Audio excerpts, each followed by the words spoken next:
Get ready. All right, our chat is working. Yep. We're gonna have all the lines. It seems like it's too short. What's that? We're gonna see all the long lines. Yep. Oh, you scroll up. Actually, I like it when it's scrolled down. Yeah, maybe you want to scroll it down because that way you don't have to be on it. Yeah, more. I mean, until the writing line. Okay, that should be good. Hold up. Just give me level. A, check A. Gotcha. Check. Gotcha. Perfectly. Check. Okay. Okay. And we're recording vision. We're recording. Whoa, so cool. This has been recorded. Just FYI, we haven't got to upload last week. Okay. Okay. Here we go. And intro's coming in.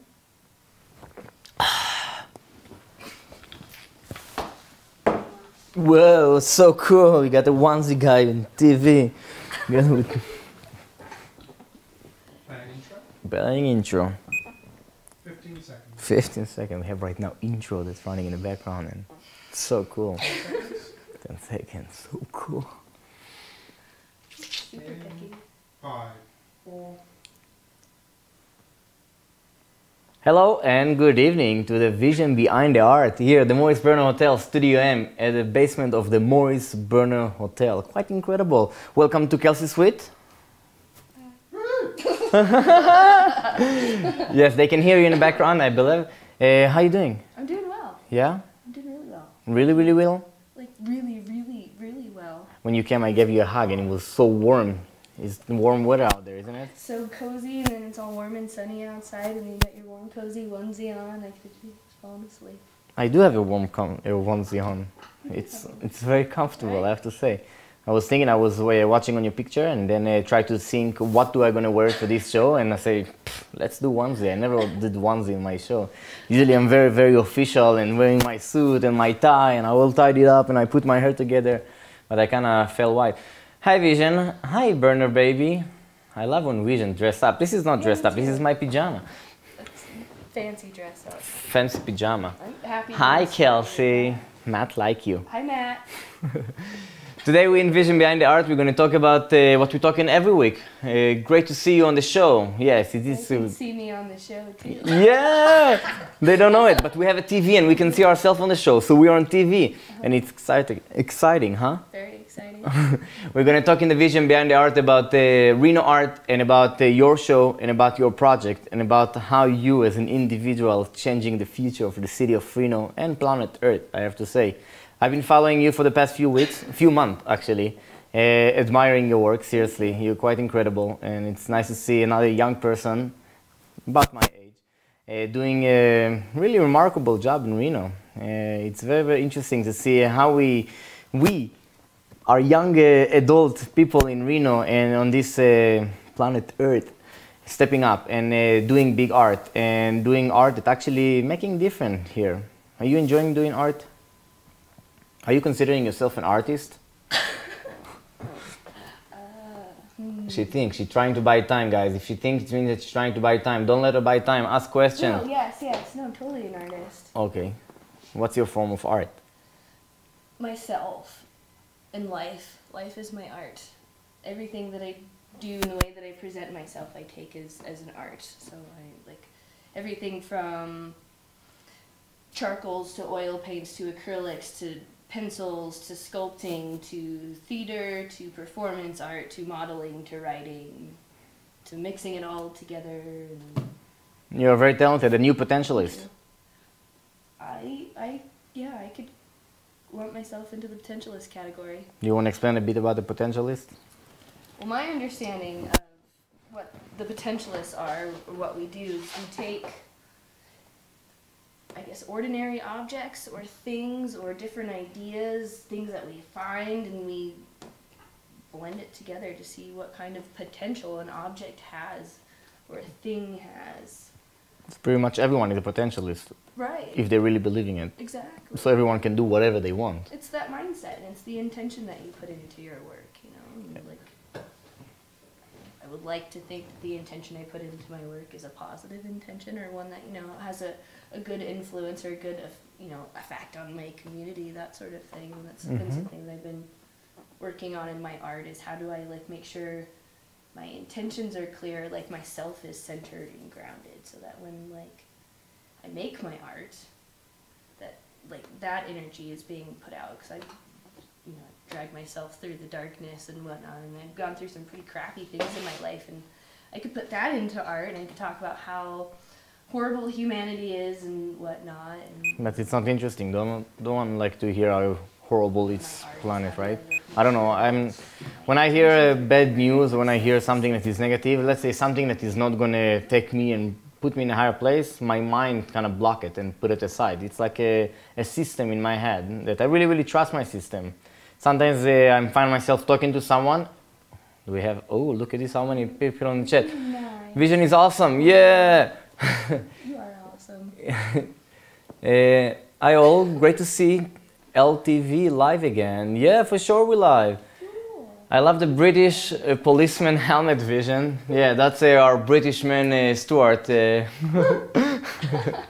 over there in the background. And Kelsey, it's quite really talented. Again, you are creating your art, expressing your emotions, putting it on the canvas, and let people to think, all right? Open their mind and really think about whatever they want to think. Your art is kind of abstract in a way. Kinda. Very realistic in another way. I mean, it really depends how you look at this. You can see lots of really realistic stuff in your pictures and art and performers and dancings and the way you talk, the way you speak, the way you dress. And then it's also really abstract and it's very different. And It's eccentric, huh? It's different. It is different. I mean, it's good. I mean, why to do the same, right? Look, we have questions. Yes, questions. I love questions. What we got? When did you know you like art? I think I've always had like a love-hate with art. I won my first coloring contest when I was 4. So I've been doing art for a really long time, and I don't know if I considered art something that I like, but it's something that I had and something that I did, or like when I was sitting at home in my room all alone, what else do I do? You know, I couldn't sleep for 3 days as a kid. What did I do? I made stuff, or people wouldn't listen to the things that I was saying, so I just made things. It just happened. Do you remember your first piece of art? My first piece of art? Oh, this coloring contest piece, it was a pumpkin for McDonald's. Oh, okay. I colored a pumpkin. And I did a turkey for another coloring contest, I think a year or 2 after that. Did you win? Yeah. Really? Yeah. That's cool. When I was a little kid, right? That's awesome. And since then you continue to make art? Yeah. Do you like coloring? I love coloring. Colored pencils are one of my favorite mediums ever. I agree. I love coloring. I don't really like drawing though. Like I've had to like really sit down and like force myself to draw. But it's, really done wonders for my painting side of things. But I didn't get into painting until maybe middle school or high school or something like that. It's still very early. Yeah. I always like painted ornaments, or like made wreaths, or like, made little doll clothes, or like just stuff. Made like fortresses out of Legos. And when did you start to perform? When is your performance artist came out? The first play I did was 3 or 4 years ago. And then I didn't really dive back into performance art until, I would say, maybe like June or something that, when the Reno Art Mob went into San Francisco when I was in the Bay Area.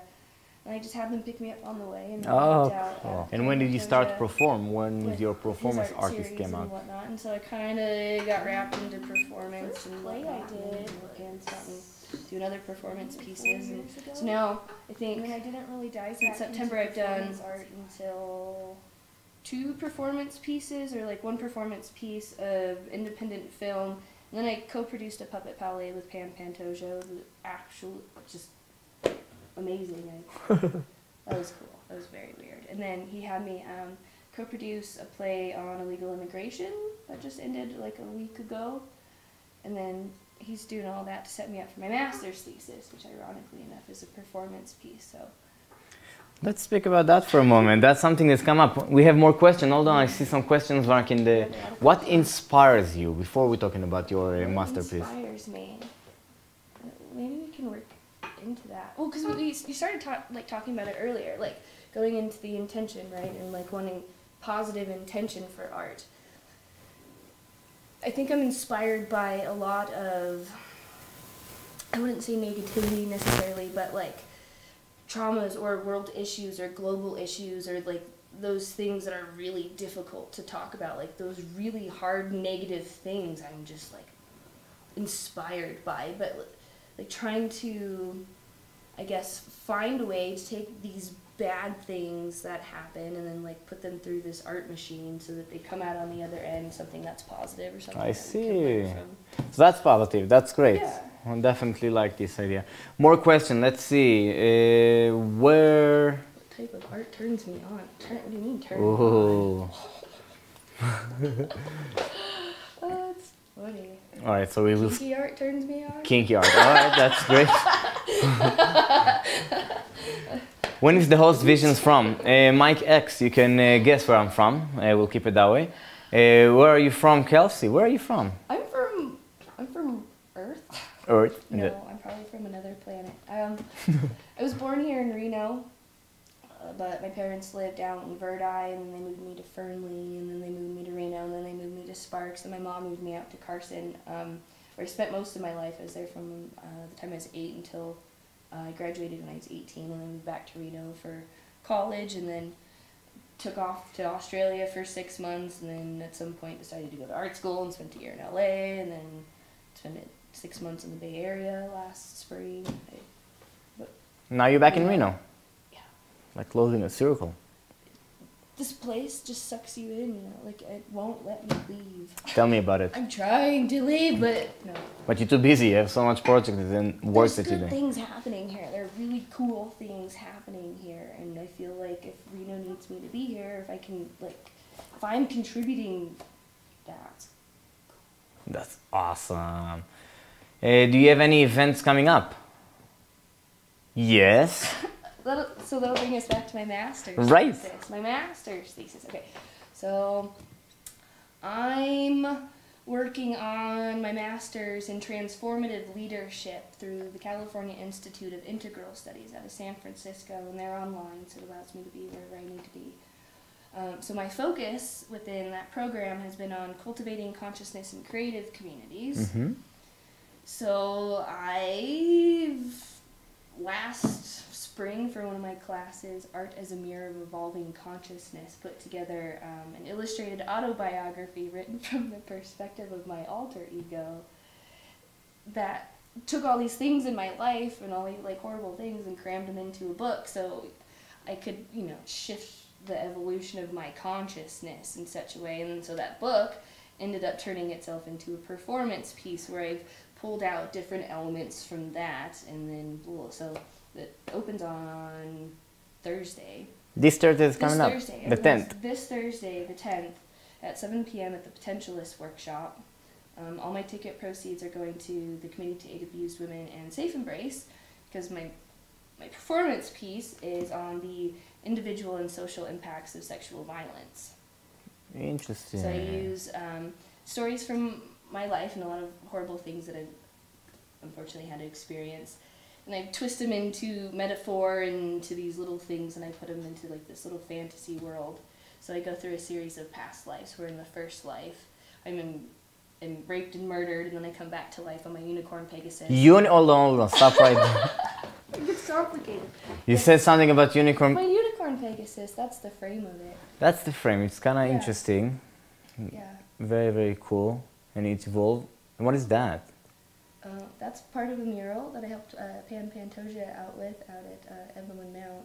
Mm-hmm. We have more pictures? Cover. Oh, that's a, what's that from? That was one of my first live painting sessions that I did down at Reno Artworks. Interesting. Acrylic. Yeah. Do you have more pictures over there? Maybe. A little closer to that one. That's nice. I like the drips. Mm-hmm. That's really fun. I'm An open jar. I'm usually a slow painter. So the open jar image image. It was for my book, because I did a Kickstarter to fund the publishing of my book, and I still need to publish it. It's finished finally, it took me long enough. But so the open jar, the illustrated autobiography, and then alter ego turned into the open jar, a potentialist romance, almost. Mm-hmm. It's almost a romance, because it talks about how, like, men and women over time have, you know, tried to get along, but there's all these funny little things that happen. So, like, the performance piece is tasteful. It's an interpretive dance, so it's not like anything like too heavy. I do some spoken word poetry in it as well. So I'm like raped and murdered in the first scene. In the second one, it's more of a domestic violence situation, and then I commit suicide. And then in the third one, I end up poisoning a guy. So. Oh, so you win. Not necessarily. I wouldn't say that I win. I mean, this topic has been kind of, I don't know how to say it, like, interesting or weird. Like, one of the things that I wanted to do with this project was not to make men out to be a bad guy, you know, or like not to whatever, because the topic of sexual violence is so hard to talk about. It makes people all uncomfortable and they get all weird about it. Right. It's like, you know, man to woman, woman to man, woman to woman, man to man. Like, it's just, oh. So my male character is played by a wolf, so we get into all these like weird metaphors and things, and I mix potions, and it's more tasteful, and it's not like, oh, this bad thing happened and it's the end of the world. No, you know, I go into purgatory and I, you know, pick out a different life, and it just talks about trials and tribulations, and you know, it's not any one person's fault, but you know, I've really had to look at, you know, like. And why Pegacorn? What girl doesn't want a unicorn Pegasus? That's true. No, that's very, very true. And it's really, really cool unicorn. Got to collaborate with the great artists from town. Amazing artist. No, the unicorn Pegasus came from another class. We had to come up with a cosmic hero. That's So, the unicorn that's- right there. There he is. That's my cosmic hero. And it's really pretty. Yeah, we had to do this meditation or whatever, you know, set us in this theme. And I was running in this really big open field, and I was just running, and then all of a sudden I was riding on this horse, and it was going so fast, and just going faster and faster and faster. And the horse, you know, started picking up and lifting up, and then it grew wings, and then it was traveling out into the cosmos, and it was magical. And so that was my It's quite cosmic hippie, hero. right? It is. What can we do? Unicorns are very top level, Justin said. And we got Justin in the background. Hey, Justin. Oh, do I work at the generator? Haha. I've done some work at the generator. So the Pegacorn that started out being born. Yeah, sure. It started Yeah, out he's being born. at the generator. Eric Shapiro did the welding for the skeleton, and then Michelle Riley, who's a good friend of mine, friend of my sister's. She's a bronze sculpturist. She's won many awards, and she's in the Olympics. She's just done amazing, amazing stuff. She did a lot of the concept work for it. Her husband did some of the engineering and whatnot. And so they basically put all that together. It's stuffed with foam and it's paper mache, and then I got to do the paint job. This is what inspired me to wear purple today. Really? To wear my onesie. Oh, perfect. Did you know purple is the color of domestic violence? Is it? That's why I went for a purple unicorn. I was going to do a pink unicorn just for the heck of it, but... Speaking of that topic, tomorrow you have a very important day. Yeah. Tell us about that. So I'm not exactly too sure what it means yet because I haven't really done it. But Washoe County is giving me a proclamation tomorrow at 10 a.m. They'll be proclaiming April a Sexual Assault Awareness Month because of my Wow. master's thesis. That's very incredible. It means that next year we have to do something related to it again. Probably. You yeah. already start Maybe planning like next a year? No. Unicorn a year or something. I don't know. The month of the unicorn from our end. So we don't gonna promote it as a negative day. I mean, it's a great positive. I mean, the event itself, it's to the awareness. It's very important. It's just bringing awareness, yeah, and creating a space where people can talk about something that's just been stigmatized as something that's so negative. Because if we can't talk about an issue, and we don't address, you know, this thing, this, you know, pile of shit hanging out in the middle of the room, like, how are we gonna fix it and clean it up? Like, we can't, right? True. So, like, I can talk about this stuff all day long, and it really doesn't bother me, but, like, other people are like, you said, what? And I'm like, oh, they get all uncomfortable and freak out, and I'd really like for that to change. No, it's an important topic to talk about, and I'm glad that we have people like you that can actually talk about something like that, and it's heavy. Crazy. It makes me crazy. I've been talking about it for a couple of years and across a couple different platforms. I mean, through my blog, through photo series, through my Facebook group, or through my group. It's a private group, and then I think my like page kind of talks about it. Or I opened it up on this public platform. I received a lot of really negative feedback from some friends, from some family members, unfortunately. Are like, you can't talk about this. What are you doing? Oh my God, stop it! Stop! And they're just freaking out. And I'm like, but I need to get it out. I'm gonna explode. No, exactly. It's definitely important to talk about it in a way. I mean, in a support group, and just to understand it deeper. And how can we solve it? I mean, it's a big issue. It's a big deal, and we should solve it.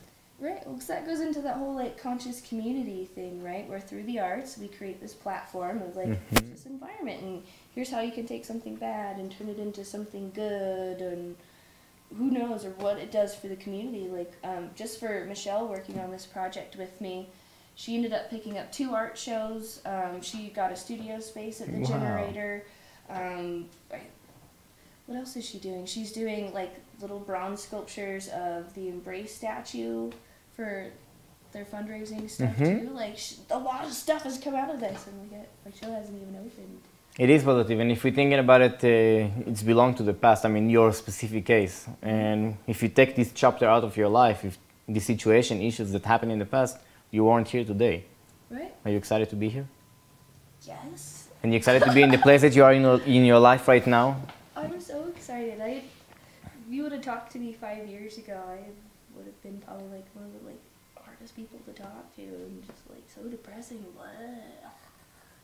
So you grow. I didn't ever see myself here. I've definitely grown a lot.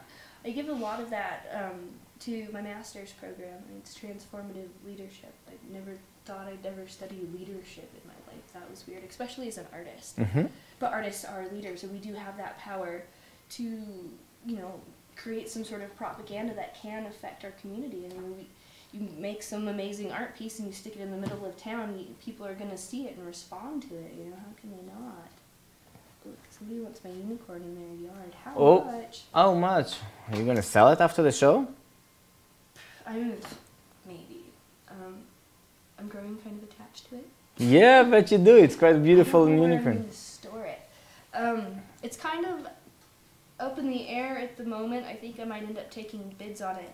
The LGBT community here in town in their Pegasus project, before I got started on it, they expressed interest in purchasing it from me so they could use it for their art town stuff. That's great. And you have wheels. Yeah, it's got wheels. It's got rotating locking casters. Whoa. It supports my body weight. We need to reinforce the front legs a little bit. And it spins and turns. I'm getting pretty good at getting on and off of it. That's fun. Yeah. And Penny, yes, definitely interacting with our audience, it's very, very important because... I know, I like that a lot. Yeah. How much it does cost to be at a generator? Absolutely free. The generator, for people that are watching the show and not familiar with the generator is one of the biggest milestones that ever happened in the history of the human beings on this planet. So cool. It's a 34,000 square foot facility that pretty much been gifted by a private donor, angel as we call them, to the community, and together we building art in it. I like to describe the generator. You got inside, you have anything that your mind can imagine, we can build in there. And it's pretty much true, right? Well, they've got the wood shop, a welding shop, a ceramic studio, a fabric station, artist studios, the 3D printers. They've got computer, anything you can need to make art there. Or there's somebody there that knows how to make something or do something, and there's so many talented people down there. And laser cut machine and art gallery. So pretty much you can come up with idea and then you can display it to people and you can put a show. And 2 months ago, a month and a half ago, we had the Potentialist workshop over there. And it was a very, very interesting event. We lost our chat, just saying. We did. I saw something on there. Somebody asked how you can contact me. I'm on Facebook, Kelsey Sweet. You can find me through there, or ksweetart@live.com. Email me. I see. What is the biggest art you have created? I think that you look at this right now. This is the biggest art that you created. This person right here is the biggest art that she created. Yeah, no, definitely. It's just me. if you compare it to a regular art, that we are educating right now people that we are a piece of art. We are artists, all of us ourselves, and the art that we're creating is ourselves. And but people in the past used to look at art only about something that you can look, like a picture or like a painting. And now we educate people that music is a form of art, and dancing is a form of art, performance is a form of art. And at the end, everything is coming back to this one person that this is a piece of art. And you keep creating your masterpiece every single moment, and you keep getting bigger and better every single moment. Social networking has helped out a lot with Right. that in terms of like making myself an art piece. Because I've approached like my Facebook and my blog from like, this is my art piece and this is me, and if people are going to look back at me throughout time, what are they going to see? Or I model as well. I do a lot of modeling for other artists, life drawing classes, that sort of thing. So not like traditional modeling. I've done a little bit of print work, but not very much. So like every time I'm in some funky costume or working with some artist, like having to put myself into a character and like put myself out, like, yeah, that's been challenging. We got one of your friends from Istanbul saying hi. This is very incredible. We got people from all around the world. I mean, thousands of people from all around the world get the opportunity to open their website right now and go to LoadedTV.com and watch our live show. What did we got? He wants you to model with me. That would be fun. Whoa! Get Vision to model with you. We could do an interesting photo shoot here. For sure. Burner Baby, are you an artist? Please come and we will model for you, right? Yeah, we'll model for Burner Baby. That Yeah, would be fun. she's really, really cool. She's one of our very favorite audience. She watched every single show since the beginning. Cool. Mm-hmm. Very nice. We got Danny asking question. Vision, how did you first end up going to Burning Man? It's a funny story. I was a businessman living in the big city of New York, the Big Apple, and kind of worked and decided it's time to close businesses and start traveling. Why do we work so hard if we cannot enjoy our money? So I got an RV, and together with my brother and another great friend of mine, we started traveling, and we spent the night in the Niagara Falls, and we decided that we're going to go all the way to California. And to make this event fun, we're going to look for festivals and events that's happening. So we're just going to drive and stop in different festivals and have a great time, right? That was the plan. And but we didn't speak very well English back then, so we searched in Hebrew. And one of the only festivals that we could find was Burning Man. So we decided that no matter where we're going to be on the planet, on August this year, 2009, we're going to be in Burning Man. And 2 months after, we ran out of money in our traveling. And right now we are in North Carolina, not even close to being California. We had to find a job, and we end up in Georgia, Atlanta, Georgia. And August came. And what are we doing right now? We collect money, you know, in this period of time since we arrived in Georgia, rent an RV, drove all the way to Nevada, went to Burning Man, had a great time, partied so hard, and came back to Atlanta. And now the next year coming, and we have to work hard so our business can actually be self-sufficient and we can live for another week. And went again to Burning Man, and again to Burning Man, and again to Burning Man. And 4 years later, I decided I don't want to live this regular life anymore and work really, really hard so I can earn enough money to go to Burning Man and then come back and keep working really, really hard. So I sent myself to retirement, and I moved myself to the West Coast, and I said I'm going to live in San Francisco, and I'm going to work for Burning Man, and I'm going to live my dream. And I took $600 as my retirement fee. Basically, like you, we are going with a big project, we have an idea, and we're running forward. So I find out about this power of manifestation, and you can create your own reality. So I went on an adventure, and it's not about the money, and I believe that you can manifest and create everything from scratch. So I took the minimum amount of money that I was thinking that I needed to start in a different place. And $600 in San Francisco, as you know, will last less than a week, right? So, yeah, pretty much. So less than a week after, I'm zero money in my bank account, but I wanted to come to visit my friends in Reno. So I came to Reno, and a year and a half later, I'm still here. So, and I'm doing my Burning Man stuff, and I'm living my dream, and I'm doing this Morris Burner Hotel, which is very, very incredible. And proof to the world, look at me, I'm living my life. In my onesie, and I can do whatever I want. I'm running and creating my reality. It's quite incredible. And you can do it too. Yeah. Like, yeah, the manifestation is powerful. Very cool. Kelsey, do you work on Embrace?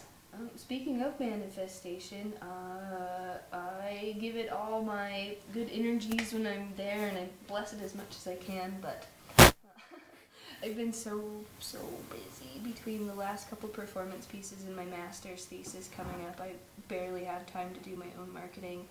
If I have a point at some point this summer, I'd love to get down there and, you know, tap on some skin flakes to the gray skies, but we'll see. You know, and you can definitely, I mean, it's perspective. If you work directly on Embrace, it's not necessarily mean that you're putting a swinging a hammer and put it on the wall. Just by doing what you're doing in your area, and say that you're from Reno and being on the show and expressing what we're doing in Reno, we are promoting event and we are promoting Embrace, and we are part of it. I mean, we are really part of it just by doing what we're doing. So you don't have to go to the generator. You can just think about Embrace. Ask Laura. Laura, you're part of Embrace right now because you put it again on people's consciousness, and we help to create it and manifest it. Right. Well, there's one of the other Burning Man temples that was here a couple years ago. Was it last year or the year before? I think it was the year before, 2011? Whatever, but they were doing the temple down at the salvagery. 2011. Yeah. Temple of Transition. That one. Yeah. I kind of helped with that one, but kind of in a weird way. I helped with a couple of like sound healing sessions and like meditation sessions and like blessing ceremonies that went on for it. That was really cool. It was interesting. Paul say, haha, I don't know about what. And Matt say, neat.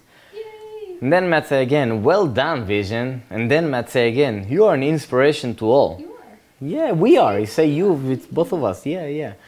By the way, watching this on YouTube live is great. Awesome. So we are on YouTube live. That's so great. Morris? Where's the Morris? The Morris Burner Hotel. It's in downtown Reno, 400 East 4th Street, right here downtown. So if you're landing in downtown Reno and you're taking the bus to the main bus station, it's 1 block away. So you can walk there. And you can come here, and we're inviting every single person to come and just knock on the door. Don't really knock, because once you walk in, we're going to hear the ding-ding, so we're going to know that you're there, so you don't have to knock. And then we're going to open the door for you, and we're going to take you to a tour, and we're going to show you what we're doing and how we're doing it, because we're doing a lot of great things. It's a big space. Like it, I don't know, kind of like blends into like the facade of Reno 4th Street. But like when you get inside, it's its own little magical thing. And like we're down here in the basement, but like 3 stories above us. There's all kinds of stuff going on up there. Crazy thing, and you don't even talk about the 3rd floor because crazy things happen on the 3rd floor. I haven't been up to the 3rd floor in a few months. Let's see what more. Where is the Morris? And Matt say, great show. Thank you very much, Matt. We got about 1 more minute. Anything important that you want to comment?